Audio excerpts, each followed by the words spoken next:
अच्छा जी, electron is revolving in the nth orbit, magnetic moment का n के साथ संबंध चाहिए। कहां से उठाया गया क्वेश्चन है मॉडर्न फिजिक्स? बोर एटम, है ना, बोर की कहानी, बोर की कहानी। और जैसे ही बोर की कहानी हमारे दिमाग में आ जाए या हमें दिखाई दे जाए कि ये स्टैंडर्ड बोर मॉडल पर है, क्वेश्चन स्टैंडर्ड बोर मॉडल पर है, स्टैंडर्ड बोर मॉडल, तो हम जानते हैं स्टैंडर्ड बोर मॉडल में कुछ बातें हैं जो हमें अच्छे से पता है।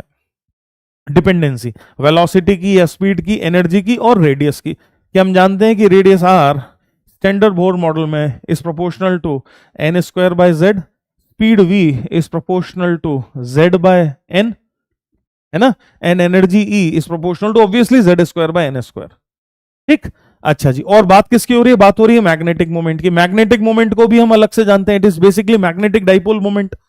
कोई आई करंट कैरिंग लूप हो और उसका ए एरिया हो, तो magnetic dipole moment capital M की वैल्यू क्या होती है? वो होती है आई इंटू ए, है ना। हमारे क्वेश्चन में इलेक्ट्रॉन है जो nth ऑर्बिट में है, कोई इलेक्ट्रॉन है जो r रेडियस के ऑर्बिट में है और घूम रहा है।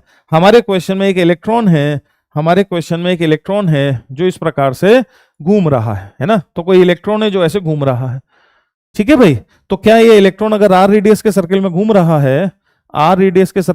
रहा है, कोई इलेक्ट्रॉन है और ये r रेडियस के सर्किल में ऐसे ऐसे घूम रहा है, तो क्या इससे जो एवरेज करंट बनेगा, एवरेज करंट आई एवरेज, क्या वो एवरेज करंट होगा E divided by T, where T is the time period,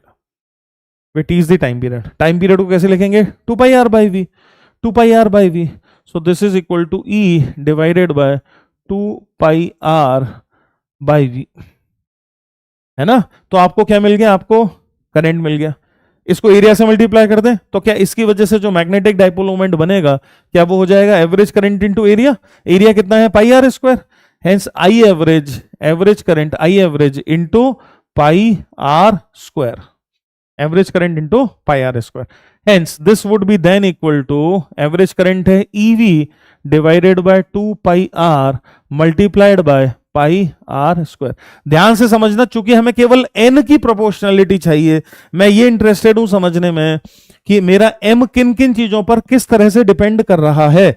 तो क्या हमें ये दिखाई दिया कि ये आर स्क्वायर और ये एक आर कटा, हेंस v इंटू आर का टर्म बना, that means m is directly proportional to v into are.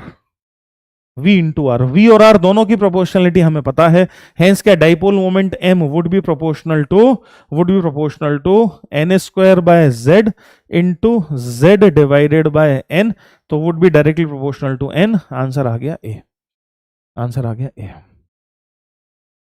सही है। बहुत ज्यादा आसान क्लास में करे होते हैं इस तरह की चीजें। जब हम बोर मॉडल पढ़ते हैं तो ऐसे बहुत सारे एग्जाम्पल लेकर हम क्लास में ही सॉल्व कर लेते हैं। तो क्लास नोट्स का क्वेश्चन है, सीधा क्लास नोट से उठा हुआ क्वेश्चन है। हर टीचर के, मैं ये नहीं कह रहा हूं केवल मेरे, हर टीचर, जो भी टीचर पढ़ाया आपको, क्लास में पढ़ाया होगा, गलत होने का कोई सवाल ही नहीं उठता है इसमें। कैसे गलत कर सकते हो? इसमें कोई सरप्राइज की भी गुंजाइश नहीं है कहीं।